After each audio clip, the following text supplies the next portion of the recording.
Sir, आपसे समझना चाहेंगे आज जो आपने हंगामी प्रेस कॉन्फ्रेंस बुलाई, इसका मुद्दा और मकसद। इसका मुद्दा और मकसद ये है कि जो हमने श्री अमरनाथ जी यात्रा के लिए गाड़ियां पीसीआर को प्रोवाइड की थी, पीसीआर ने हमको वादा किया था कि जैसे ही अमरनाथ यात्रा खत्म हो जाएगी हम आपका पेमेंट कर देंगे। हमने थ्रू आरटीओ सारी गाड़ियां दी हैं। आरटीओ साहब ने हमको बुलाया, हमने उसका पूरा ताउन किया, हमने उसको गाड़ियां दे दी। लेकिन बदकिस्मती है कि अभी तक हमको एक पैसा नहीं मिला। हमारी समझ में यही था कि ये सिर्फ यात्रा होगी, लेकिन यात्रा के बाद एब्रप्टली इलेक्शन अनाउंस हो गया और वो गाड़ियां इलेक्शन में भी चली गई। लेकिन हमारा जो ट्रांसपोर्टर है जिससे हमने गाड़ियां ली हैं, किसी की एक गाड़ी है, किसी की दो गाड़ी, किसी की चार गाड़ी है, वो सब गरीब तबके से ताल्लुक रखते हैं। बैंक को ईएमआई भरना है, गवर्नमेंट के टैक्सेस भरने हैं, और सबसे बड़ी बात है उनके बच्चे स्कूल में पढ़ते हैं जिनको स्कूलों से निकाला गया है। वजह यही है कि हम उनको पैसा प्रोवाइड नहीं कर पा रहे हैं क्योंकि पीछे से आरटीओ साहब हमको पैसा नहीं दे रहे हैं। हमने बार बार आरटीओ साहब के नोटिस में लाया है कि ये पैसा हमको वागुजार कर दो ताकि हम गाड़ी वालों को दे दें और हमारे सर से ये बोझ उतर जाए। रोज हमारे ऑफिसों में, चाहे केएमडी का ऑफिस हो, चाहे वेस्टर्न का ऑफिस हो, चाहे और किसी के न्यू जेके का ऑफिस हो, हजारों के तादाद में लोग आते हैं, पैसे का तकाजा करते हैं। औरतें आती हैं जो बोल रहे हैं बच्चों को स्कूल से निकाला है। लेकिन बदकिस्मती ये है कि गवर्नमेंट के पीसीआर के मतलब जो है वो इसको लाइटली लेता है। एक बार मैं फिर मुद्दबाना अपील करता हूं जनाब अमित शाह साहब से, जो कि होम मिनिस्टर हैं, मेहरबानी करके हमने जो यात्रा की है, जो शुभ यात्रा की है, अमरनाथ जी यात्रा की है, आगे यात्रा आने वाली है। फिर अभी कुछ दिनों की बात है, नई यात्रा आने वाली है जिसके लिए फिर से हमको गाड़ियां देनी है। लेकिन हम ट्रांसपोर्टर के पास किस मुंह से जाएंगे, क्योंकि अभी तक हमने पिछले ड्यूज क्लियर नहीं किए हैं। उनके बच्चे सड़कों पे घूम रहे हैं, वो स्कूल छोड़ रहे हैं, वो ड्रग्स की तरफ जा रहे हैं, उनको स्कूल से निकाला गया है, ईएमआई बकाया है, गाड़ियां खड़ी हो गई हैं, जिसका सारा का सारा दोष मुझे दिया जा रहा है। क्योंकि मैंने उस टाइम जिम्मेदारी ली थी ट्रांसपोर्टरों की तरफ से कि जैसे ही यात्रा खत्म हो जाएगी आपका पैसा 15 दिन में बागुजार हो जाएगा।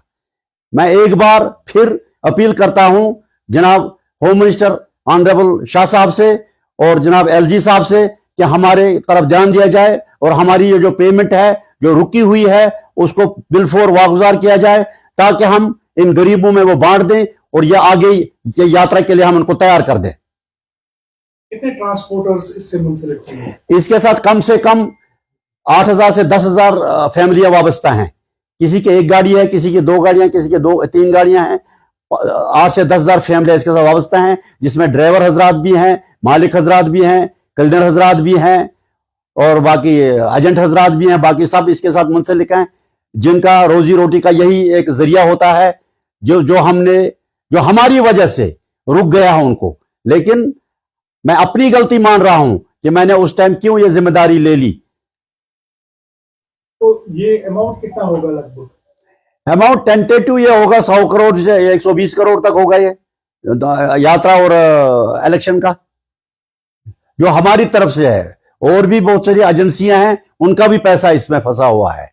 मैं तो अपने जो मेरे जरिए गए मैं तो उसी की बात करूंगा, क्योंकि इसमें हर कोई टैक्स स्टैंड 1 भी है, टैक्स स्टैंड नंबर 2 भी है, ग्रीन वैली भी है, बाकी सारे हैं।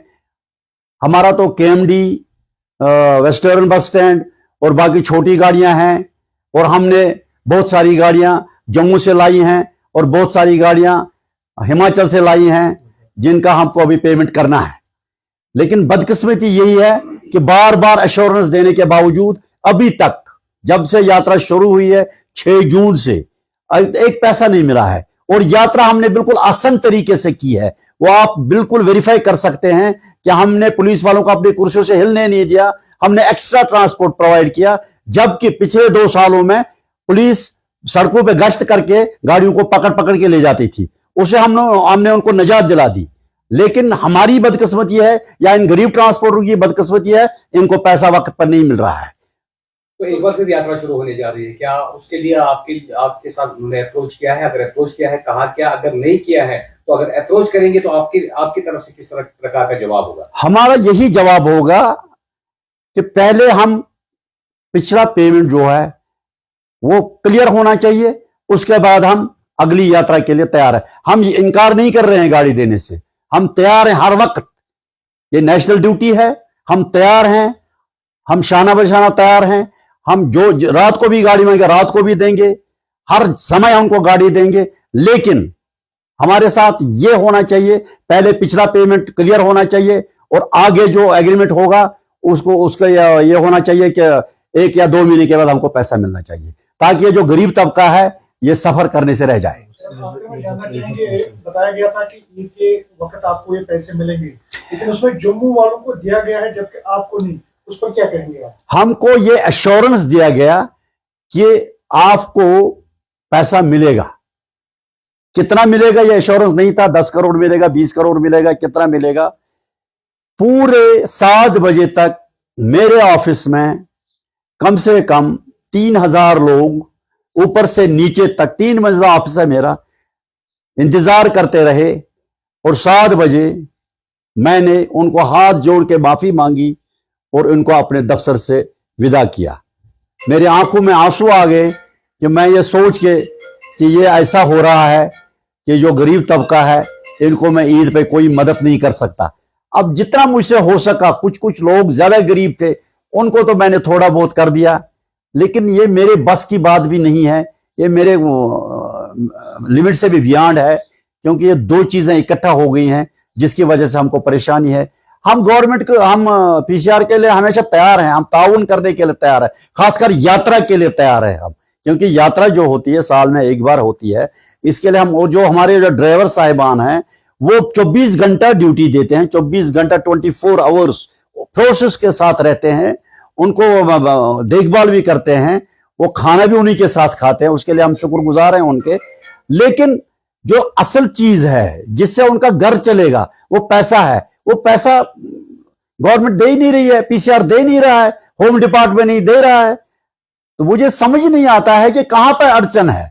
अगर काम किया हुआ है, सब कुछ है, लॉग बुक वही लिख रहे हैं, सब कुछ वही लिख रहे हैं, और असेंबली में एक और बोझ हम पे डाला गया कि अब आप तेल भी खुद ही डालो। वो तेल भी मैंने खुद ही डाल दिया ताकि आसान तरीके से असेंबली इलेक्शन भी हो जाए। अब एक बार फिर मैं रिक्वेस्ट करता हूं पूरे होम डिपार्टमेंट से, मेहरबानी करके मेरे इन गरीब ड्राइवर भाइयों को, उन मालिकों को ये पैसा वागुजार कीजिए ताकि मैं चैन की सांस ले सकूं।